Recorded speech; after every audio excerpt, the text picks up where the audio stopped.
Bonjour et bienvenue dans cette 11e capsule Parkinson UDM portant sur les signes précurseurs moteurs de la maladie de Parkinson. Dans la capsule, nous allons aborder les 3 principaux symptômes moteurs en début de maladie, c'est-à-dire la lenteur à exécuter les mouvements, la rigidité et les tremblements au repos.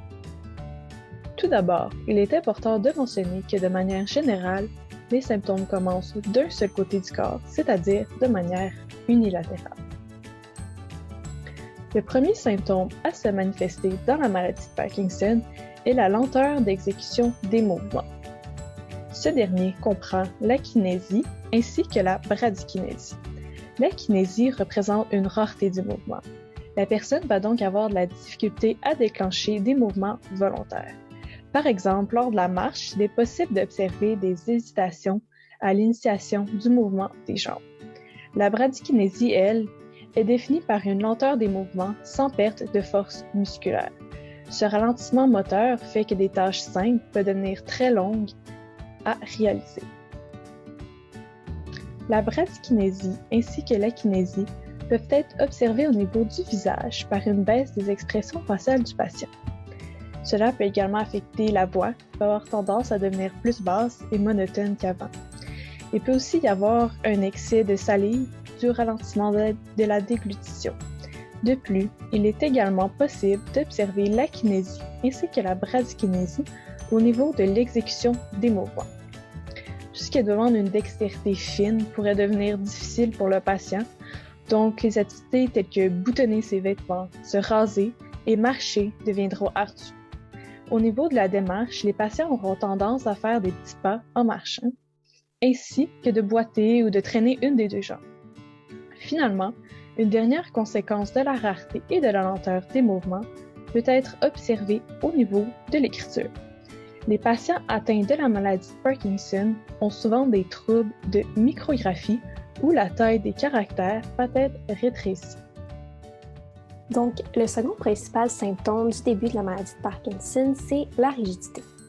Elle se définit en fait par une augmentation du tonus musculaire. Pour le patient, la rigidité sera ressentie comme une tension musculaire pouvant être douloureuse. Ce symptôme peut se manifester par une diminution du balancement d'un bras, si un seul côté du corps est affecté par la maladie, ou par une diminution du balancement des deux bras lors de la marche. Ce symptôme est surtout constaté par les médecins. Ceux-ci vont observer la rigidité lors d'examens physiques et c'est aussi à noter que ce symptôme se trouve à être particulièrement utile pour le diagnostic de la maladie de Parkinson. Donc, le troisième symptôme abordé aujourd'hui, c'est les tremblements au repos. Ce symptôme survient donc évidemment lorsque les muscles sont au repos. À ce moment, le bras ou la jambe du patient tremblera alors que la personne va être totalement relâchée. Les tremblements au repos commencent généralement au niveau de la main ou du pied, et ce de manière unilatérale, comme la plupart des symptômes de la maladie. Donc, ce symptôme se manifeste par des mouvements de flexion et d'extension, amenant un sentiment de tremblement intérieur. Avec la progression de la maladie, les tremblements vont se propager aussi aux membres du côté opposé.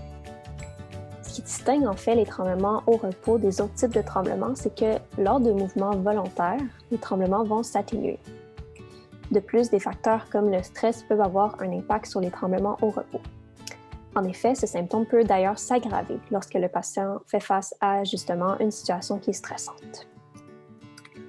Donc, avant de terminer, quelques faits intéressants sur les tremblements au repos. Premièrement, pour près de 70% des patients atteints de la maladie de Parkinson, il va s'agir du premier signe de la maladie. Aussi, comme vous le savez probablement, il s'agit du symptôme qui est le plus connu par la population générale. Par contre, il est important de mentionner que ce symptôme-là va être absent dans 1 cas sur 3. Donc, il est très possible que quelqu'un soit diagnostiqué avec la maladie de Parkinson sans nécessairement présenter de tremblement au repos. Donc voilà, c'était tout pour la capsule d'aujourd'hui. Donc, merci beaucoup pour votre écoute. N'hésitez pas à vous abonner à notre chaîne YouTube ainsi qu'à notre page Facebook pour ne pas manquer les prochaines capsules de Parkinson UDM. Merci!